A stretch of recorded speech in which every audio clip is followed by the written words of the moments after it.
Il y a 3 enseignements à tirer de la composition de ce nouveau gouvernement. D'abord, ils ont fait ce qu'ils ont dit.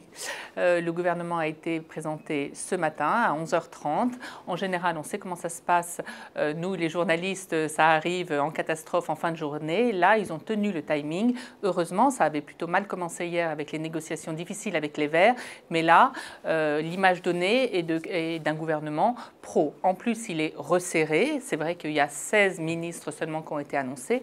Alors c'est un peu en trompe-l'œil parce qu'on nous dit que les secrétaires d'État vont être annoncés dans les jours qui viennent, donc ça gonflera évidemment l'enveloppe, mais au Conseil des ministres, autour de la table, tous les mercredis matins, il y aura seulement 16 ministres, dont 8 femmes. La parité est aussi également respectée. Deuxième enseignement, on a un exact compromis entre Manuel Valls et François Hollande.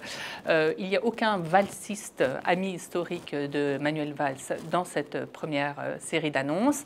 En revanche, on voit la promotion très nette de ces deux alliés politiques que sont Benoît Hamon, qui décroche la 3e place du gouvernement avec un grand ministère de l'Éducation nationale et de la Recherche, aussi grand que ce qu'avait demandé Vincent Peillon il y a 2 ans et qu'il n'avait pas obtenu. Arnaud Montebourg ensuite, qui devient ministre de l'économie, du redressement productif et de la production, donc un grand Bercy est coupé en deux. En fait, on a un grand ministère de la production tel qu'il en rêvait et le ministère des Finances revient à Michel Sapin. Ensuite, Manuel Valls a obtenu que François Rebsamen, avec qui il est très fâché, ne soit pas ministre de l'Intérieur. Il ne l'est pas. Le poste échoua à Bernard Cazeneuve, pour lequel c'est aussi une très belle promotion. Mais à part ça, on a essentiellement des proches de François Hollande qui sont confirmés dans ce nouveau gouvernement.